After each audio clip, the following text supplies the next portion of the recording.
History हो या mythology, दोनों ही सब्जेक्ट्स ऐसे हैं जो बहुत एंगेजिंग होते हैं, इंटरेस्टिंग होते हैं, और इन पे जब भी कोई कंटेंट बनता है तो ऑडियंस बहुत ज्यादा पसंद करती है। और पंजाब केसरी नवोदय टाइम्स में आज हमारे जो खास मेहमान हैं, आप ऐसा कह सकते हैं he has mastered the art of making content in this space. बात कर रही हूँ वैभव की, जिनकी अभी रिसेंट एक डॉक्यूमेंट्री डिस्कवरी पर रिलीज हुई है, अनंत अनादि वडनगर। और बहुत ही इंटरेस्टिंग है ये, बहुत रिसर्च बेस्ड है। सो किस तरह का एक्सपीरियंस रहा, ये सारी बातें वैभव से हम करेंगे। बट सबसे पहले Vaibhav, warm welcome to you on our platform. Thank you so much. Thank you so much, Nidhi. Okay, since because of the interview, I did some research about, the documentary and got to know about Vadnagar, which I am accepting I did not know. But for the unversed, जो अभी पहली बार ये सुन रहे होंगे, अनंत अनादि वडनगर क्या है जी। ये? अ, वडनगर, मैं वडनगर से शुरुआत करना चाहता हूँ। Right. वडनगर गुजरात में एक छोटा सा टाउन है। जैसे हम लोग इंडिया में देखते हैं कि हर जगह, हर कोने में आपको एक, हर 50 किलोमीटर के एक पैच में आपको एक नगर दिखेगा, एक टाउन दिखेगा। हम्म। वास्ट हिस्ट्री है, रही है इंडिया की हमेशा से। वडनगर बेसिकली एक ऐसा टाउन है जो अपनी शुरुआत से लेकर अब तक without any disturbance, with so much of disturbance, हमेशा कंटिन्यू लिविंग रहा। मेरे कहने Okay. का मतलब वो है कि जिस दिन आर्कियोलॉजिकली एविडेंसेस के बेस पर अगर हम देखते हैं कि पहले दिन जब मनुष्य के कदम वहां पड़े, तब से लेकर उसी जगह पे वो नगर इवॉल्व होता चला गया। और आज जिस हम नगर को देखते हैं, वो उस पूरे 2700 सालों का जर्नी है जिसे हमें कैप्चर करने की कोशिश की है फिल्म में या डॉक्यू सीरीज में। अब आते हैं आपके उस सवाल पे कि क्या है अनंत अनादि नगर। तो कई बार हम लोग अपनी हिस्ट्री को समझने के लिए और ज्यादा बेहतर तरीके से जानने के लिए कुछ ऐसे शब्दों का उपयोग करते हैं जिससे उसकी जिससे उसके इतिहास का पता चले, जिससे उसकी डेप्थ मालूम पड़े उसकी हिस्ट्री की। तो अनंत हम्म। अनादि, देखिए अनादि तो शिव है, राइट? आप समझ लीजिए राइट। अनादि और कौन हुआ, बिल्कुल अनादि बिल्कुल। तो शिव है। पर अनंत अनादि वडनगर से मतलब है कि एक ऐसा इतिहास जो बहुत समय से चला आ रहा है, बीच में कभी रुका भी हो, अटका भी हो, पर कभी खत्म नहीं हुआ। तो इस तरह से वडनगर के अगर लोगों की बात की जाए या वडनगर की टोपोग्राफी की बात की जाए या उस पर्टिकुलर हम्म। जगह की बात की जाए, रेजिलियंस जो था उन लोगों का, उन्होंने मेक श्योर किया कि उस नगर को हम कभी खत्म नहीं होने देंगे। तो उन राइट। लोगों के लिए, उनकी सोच के लिए, उनकी मेहनत के लिए अनंत आदि वडनगर। ओके। पर वैभव, जैसे कि आपने भी कहा, हिंदुस्तान में हर 50 किलोमीटर में एक नगर है, और हमारे देश की जो वास्ट हिस्ट्री है, जी। इतने सारे खुद वहां पे रूलर्स रहे, फिर हमारे इन्वेडर्स बहुत सारे हुए। सो हर दौर की अपनी एक हिस्ट्री है, और आई थिंक हिंदुस्तान भर में हमें इस तरह के हिस्टोरिकल खजाने जो है वो मिल जाएंगे। But what interested you about Vadnagar, या फिर कैसे हुआ कि इस पे आपने एक डॉक्यू सीरीज बनाने का सोचा? सिर्फ दो चीजें बहुत इंपॉर्टेंट है वडनगर के लिए स्पेसिफिकली। जैसा मैंने हम्म। आपसे पहले कहा कि एक तो वैसी ऐसी जगह है जहां पर मनुष्य का कदम जब पहली बार पड़ा, तब से लेकर अब तक वो नगर कभी खत्म नहीं हुआ, कभी अबेंडन नहीं हुआ, कभी खाली नहीं गया। ओके। हिंदुस्तान में शहर बहुत है, नगर बहुत है, ऐसे बहुत सारे टाउन है जो शायद वडनगर से भी बहुत पुराने हैं। पर वो टाउन समय के साथ, वो जगह समय के साथ, वो सेटलमेंट जगह के साथ शिफ्ट होता चला गया। वडनगर जहां बसा वहीं पर रिवॉल्व होता चला गया। एक तो ये बहुत बहुत इंपॉर्टेंट है वडनगर के लिए। दूसरी इंपॉर्टेंट बात वडनगर में अगर देखा जाए तो हम लोगों ने एंशियंट इंडिया में हमेशा फोर्टिफाइड टाउन्स के बारे में बहुत सुना है। अगर हम देखते हैं कि एंशियंट इंडिया में जब रूलर्स रूल करते थे तो बहुत वॉर होते थे, उनके डिफेंस सिस्टम में फोर्ट बहुत काम आते थे। राइट। वडनगर में एक खास बात ये निकलती है कि अभी जो किले की दीवार आज आपको वडनगर में दिखती है, वो किले की दीवार जमीन से लेकर अब तक वैसी ही खड़ी है। जब हम उसको आर्कियोलॉजिकली डिग करते हैं, अगर मैं आपको एक लेमैन की लैंग्वेज में समझाना चाहूँ कि अगर जमीन से अगर 10 फीट अगर किले की दीवार आज दिख रही है जो कि टूट चुकी है, कुछ हद तक डैमेज हो चुकी है, उसी दीवार के नीचे साइमल्टेनियसली अगर खोदा जाता है तो हम्म। हमें जितनी दीवार ऊपर है उससे 2 गुना दीवार नीचे दिखाई देती है। तो एक्टिव रही फोर्ट वॉल्स में से वडनगर, शायद मुझे ऐसा लगता है अभी तक आर्कियोलॉजिकली भी और हिस्टोरिकली भी, कि वडनगर एकमात्र शायद ऐसा टाउन है जो 2200 सालों से किले की दीवार हमें देखने को नहीं मिलती। वाह। आपका वो सवाल कि मुझे क्या ऐसा दिखा इन इस एक सवाल के बाद कि मुझे वडनगर करने के लिए क्यों एक्साइटमेंट हुआ है। राइट। वडनगर के जब हम लोगों ने वडनगर के बारे में जाना वर्बली वर्चुअली, उसके बाद जब हम वडनगर को देखने गए और हमने साइट पे विजिट किया, उसकी हिस्ट्री को समझना शुरू किया, तब कुछ ऐसी चीजें निकल कर सामने आई कि इस तरह की हिस्ट्री लोगों के सामने आनी चाहिए। इस तरह का आर्कियोलॉजिकल डिग लोगों के सामने आना चाहिए, ऐसी खोज लोगों के सामने जरूर आनी चाहिए, क्योंकि at the end of the day अगर हम देखा जाए तो हमारा इवोल्यूशन हमारे पास पे बहुत कुछ, बहुत हद तक डिपेंड करता है। हम आज राइट। कैसे हैं वो, ये हमारा बीता हुआ कल हमें बताता है, और हमारा आज ये बताता है कि हमारा आने वाला कल क्या होगा। करेक्ट। तो उस चीज को, इसीलिए हिस्ट्री हमेशा एक्साइट करती है, इस तरह की चीजें बहुत एक्साइट करती है। और वडनगर में स्पेसिफिकली जब ये दो तीन चीजें बहुत मेजरली सामने आई, तो लगा कि इस कहानी को कहना चाहिए। और right. But fortunately team, sorry आप कुछ कह रहे थे। नहीं नहीं नहीं, मैं तो बस आई एम जस्ट अमेज्ड कि एक एक एक नगर है जिसका इतिहास कुछ 2500 साल पुराना है। तो मैं तो बस इस बात को सोचकर अमेज हो रही हूँ वैभव कि आपने, आपकी टीम ने, जितने लोग इसके पीछे थे, किस लेवल की रिसर्च की होगी कि इस 2700 2500 साल को आप समेट पाए।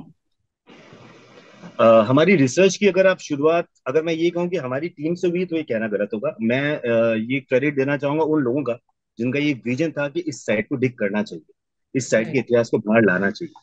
जो भी ऑफिशियल्स होते हैं जिन्होंने अपना इस विजन को समझा, उसके बाद वर्कर्स, लेबर ने, अगर 42 डिग्री टेम्परेचर हो चाहे 40 डिग्री टेम्परेचर हो, 365 दिन काम करके बड़ी बारीकी से हर एक ईंट को खोद के बहुत सारे आर्किटेक्ट्स निकाले, जिससे हमें ये समझ में आया कि यहाँ बहुत कुछ है, दिख रहा है बहुत कुछ है। Then we come to our own team, हमारी हम्म। Research team, direction team, VFX team, जितने भी की पीपल है हमारी टीम के, उन लोगों ने, और जो एएसआई की टीम थी, स्टेट आर्कियोलॉजी की टीम थी, हम लोगों का जब मिश्रण हुआ, हम लोगों का जब संगम हुआ, तब हमारे दिमाग में एक कहानी बनने लगी कि हम हम्म। किस तरह से इस कहानी को कह सकते हैं। तो रिसर्च बहुत अमेजिंग जर्नी रही, बहुत डिफिकल्ट जर्नी रही मेरे अभी तक के। जहां श्योर। तक मैं जानता हूँ, मैंने इतना रिसर्च शायद कभी किसी प्रोजेक्ट में ना किया हो, क्योंकि हमें हमें ये क्लियर था कि हम जिस चीज में श्योर है और जो सच है, हमें वही दिखाना है। हमें हम्म। 1 इंच भी किसी भी फिक्शन साइड पे नहीं जाना है या पॉसिबिलिटी पे बात नहीं करनी है। हमें वही दिखाना है जितना हम जानते हैं, उसी को कंफर्म करने के लिए हमने बहुत मेहनत की और समझने के लिए राइट। बहुत मेहनत राइट। लेकिन फिर भी मतलब एक तो रिसर्च हो गई जो पहले से एएसआई ने की है या डिपार्टमेंट्स ने की है, फिर आपकी टीम की है, फिर ये मिश्रण जो बड़ा खूबसूरत सा हुआ इस डॉक्यू सीरीज के लिए। लेकिन ये डिसाइड करना वैभव, क्योंकि आप 27,000 साल का इतिहास, मतलब it can be a infinite series कि वो चले ही जा रही है, अनंत हो ये भी। तो की। कितना हम कंटेंट रखेंगे और क्या हम दिखाएंगे और क्या हम छोड़ सकते हैं, ये कैसे डिसाइड किया। ये एक्चुअली इतना इंटरेस्टिंग सवाल है कि ये सवाल ना पूरी टीम के दिमाग में भी आता था जब हाँ, हम लोग आई एम इस पर काम श्योर। कर रहे थे। और ये, जी, कि क्योंकि हर कोई जानना, क्योंकि हम लोग आपस में पूछते रहते थे क्या हटाएं और क्या रखें। See, शुरू में बहुत मुश्किल हुई, तो मैं आपसे सच कहूंगा कि शुरू में हम समझ ही नहीं पा रहे थे कि किस तरह से इस कंटेंट को दिखाया जाए कि एक पूरा एवोल्यूशन एक टाउन का बहुत सीमलेस दिखे। हम्म। लोग बहुत सारी चीजें मिस करते हुए भी उनको ऐसा एहसास ना हो कि उन्होंने कुछ मिस किया है। राइट। और हम जिस चीज को दिखा रहे हैं, हम उस तरीके से दिखाएं कि शायद आपको कमी ना लगे देखते हुए कि आपने कुछ पोर्शन को मिस कर दिया है, चाहे हमने 300 सालों को जंप लिया हो या 400 सालों को जंप लिया हो, पर हमने कोशिश की कि हम लूप में रखें देखने वाले को। जब हम लोग एडिट कर रहे थे और जब हम लिख भी रहे थे बड़नगर को, तब ये बार बार एडिट करते करते, कुछ ड्राफ्ट्स को देखते देखते, क्योंकि हमारे एडिट के भी बहुत सारे ड्राफ्ट्स बने, तो हमको फाइनल कंक्लूजन तक पहुंचने के लिए एक लिमिटेड ड्यूरेशन तक आना था। वहां तक आते आते समझ आने लगी, वो समझ आने लगी कि इन दो चीजों को नहीं दिखा के इस एक चीज को इस तरह से दिखाया जाए कि इन दोनों का समावेश इसमें हो और इसका भी हम्म। अर्थ निकल कर आए। तो ये मैं कहूंगा कि टीम के साथ बैठते बैठते, उनसे बात करते करते, उनके पॉइंट ऑफ व्यूज को समझते हुए, अपनी बात रखते हुए, हम लोग एक कंक्लूजन तक पहुंच पाए, और हम लोग ये डिसाइड कर पाए कि हमें क्या दिखाना चाहिए। राइट। अच्छा, लेकिन हिस्ट्री जो होती है या जो फैक्ट्स हैं, जब वो एक टेक्सचुअल फॉर्मेट में है, किताब में है, तो इंटरेस्टिंग होती है, लेकिन कहीं ना कहीं उसको याद रख पाना या इंगेज उसके साथ हो पाना थोड़ा मुश्किल होता है। आप जब उसको एक डॉक्यू फॉर्मेट में या एंटरटेनमेंट फॉर्मेट में कन्वर्ट करते हैं, तो उसकी कहानी दिलचस्प होना बहुत जरूरी है। और आपने यहाँ एक बहुत कमाल काम किया है कि आपने एक ऐसे स्टोरी टेलर को लिया है जो आज के दौर में हिंदुस्तान में जाने ही जाते हैं कि मुंह से जो कह दें हम बस सुनते हैं, मनोज साहब। तो how did he come on board? So जैसे आपने, एक्चुअली आपके सवाल में ही सारे जवाब हैं कि जिस इंसान को कोई हर कोई जानता है, जिसे हर कोई सुनना चाहता है, जिसे हर कोई पसंद करता है। और अभी के जमाने में अगर आप देखा जाए तो इतिहास को इतने साफ शब्दों में कहने की क्षमता, वो सामर्थ्य, वो विश्वास, वो आत्मविश्वास, ये कई सारी चीजें हैं जो मनोज जी को थोड़ा खास बनाती ही आपसे जोड़ देती हैं, क्योंकि ऐसा लगता है कि हमारे ही घर का कोई इंसान बात कर रहा बिल्कुल। है। एक एक ऐसा शख्सियत कि हमारे घर का इंसान है और कितना अच्छा बोलता है, कितना प्यारा हम्म। बोलता है। एक वो जब थॉट आता है किसी भी घर में या किसी भी ऑडियंस के आसपास में, तो मुझे लगता है कि चीजें बहुत इजी हो जाती है ये समझने में कि आपको किसके साथ जाना चाहिए। तो बिल्कुल। मनोज जी के साथ जाने में, मनोज जी के साथ काम करने में बहुत मजा आया। और बहुत सीखने को मिला, बहुत बातें हुई, बहुत चर्चाएं हुई, रिसर्च को लेकर, स्क्रिप्ट को लेकर। बहुत इंटरेस्टिंग रहा मनोज जी के साथ, इसलिए अच्छा, मनोज। आप जैसे अभी अभी बता रहे हैं ना कि इंटरेस्टिंग रहा या मजा आया, या मनोज जी जिस तरह से स्टोरी टेल करते हैं तो आसान लगता है, बट आई नो, एंड जो लोग भी फिल्म मेकिंग जानते हैं उन्हें पता है कि ये आसान है नहीं, स्पेशली ऐसा कंटेंट बनाना जो फैक्ट बेस्ड है, रिसर्च बेस्ड है, और इस तरह का इतिहास कहता है। पर मैं आपसे ये जानना चाहती हूँ कि ज्यादातर आपने जो काम किया है वो मैथोलॉजी से, हमारी हिस्ट्री से जुड़ा हुआ है, तो इसका स्पेशल रीजन क्या है? आपका फेवरेट सब्जेक्ट हिस्ट्री था क्या? सब्जेक्ट तो हिस्ट्री नहीं था। मैं अभी सोचता हूँ, जब मैं इतना पढ़ता हूँ तो मुझे लगता है कि काश उतनी समझ मुझ में उस समय होती है तो मैं हिस्ट्री सब्जेक्ट जरूर लेता। तो मैं एक साइंस का स्टूडेंट रहा हूँ। पर अभी जो हिस्ट्री पढ़ के इंटरेस्ट आता है तो मुझे लगता है कि मुझे हिस्ट्री का सब्जेक्ट लेना चाहिए था। बट अगर आप कहें कि इंटरेस्ट की बात कहाँ से होती है, तो मेरी शुरुआत ही सागर से हुई। सागर, रामानंद सागर प्रोडक्शन हाउस से। सो हम्म। वहां पर काम करते करते जब मैंने काम सीखना शुरू भी किया, तो आपको तो पता ही है कि माइथोलॉजी और हिस्टोरिकल शोज और फॉर्मेट के सेट्स कितने बड़े होते हैं, कॉस्ट्यूम बिल्कुल। ड्रामा होता है। तो वो जो एडवेंचर था ना, वो जो मजा था, वो इंटरेस्टिंग लगने लगा, वो अच्छा लगने लगा कि इस तरह के शोज पे काम किया जा सकता है, लार्जर इन लाइफ चीजों पे बात की जा सकती है। तो मेरा वो इंटरेस्ट वहां से डेवलप हुआ। पिछले कुछ समय से वो जो ट्रेनिंग थी, वो जो सीख थी कि इस तरह के सब्जेक्ट्स को किस तरह से हैंडल किया जाना चाहिए, या जितनी समझ मुझ में आई इन चीजों को लेकर, हम्म। के बाद जब मैंने पढ़ना शुरू किया, चीजों को समझना शुरू किया, तब इन चीजों पर काम करना शुरू किया। कि अगर आप ये कहें कि ग्राउंड की एक ट्रेनिंग और किताबों का साथ, या एक लिटरेचर की समझ, या थोड़ी कुछ किताबों की समझ को वापस जब एक साथ जोड़ा गया, तो ऐसा लगा कि इन कहानियों पे काम किया जा सकता है। शायद हम ऐसी कहानी तो बना पाए कि लोग देखकर पसंद करें। राइट, बट जब हम कोई फिक्शन का काम बनाते हैं तो उसमें आपके पास बहुत लिबर्टी होती है। हालांकि आई थिंक थोड़ी बहुत क्रिएटिव लिबर्टी आप भी लेते होंगे, बट आप फैक्ट से इधर उधर नहीं कर सकते हैं, आप उसके साथ ज्यादा नहीं खेल सकते हैं।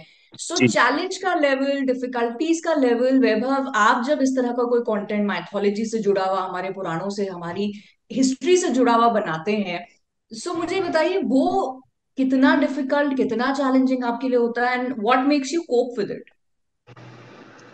अ, आप ओवरऑल इस फॉर्मेट की बात करना चाह रहे हैं कि इस हाँ जी, ओवरऑल, पर्टिकुलर? बिकॉज आप ज्यादातर ओवरऑल। आपका जो जी। स्पेस है, you are making it content into this. जी। तो चैलेंजेस तो ये होता है मैम, बेसिकली कि जब हिस्टोरिकल और माइथोलॉजिकल एक्टर्स की बात आती है और शोज की बात आती है, तो लोगों के दिमाग में ऑलरेडी एक इमेज है। हम्म। अगर आप इंडिया के लोगों को देखें तो लोग हर तरह के भगवान को कई रूपों में देख चुके हैं, अपने घर में, अपने मंदिरों में, अपने पूजा पाठ वाले जगहों पे। और हिस्टोरिकल कैरेक्टर्स की बात करें तो हम बचपन से पढ़ते आए हैं। तो ये ऐसे कुछ कैरेक्टर्स होते हैं, ऐसे कुछ शोज होते हैं जिनमें सबसे बड़ा चैलेंज ये होता है कि वो जो आपको विश्वास दिलाया जाए कि हाँ, ये जो किरदार हम आपको दिखा रहे हैं किसी भी रूप में, उस किरदार पर आप विश्वास कर सकें, उसे समझ सकें और उसे अपना सकें। ये सबसे बड़ा हम्म। चैलेंज होता है। इस तरह के शोज में। बाकी चैलेंज तो पार्ट ऑफ मेकिंग है, तो वो तो आते ही रहते हैं, और उनसे तो आप नहीं बच सकते।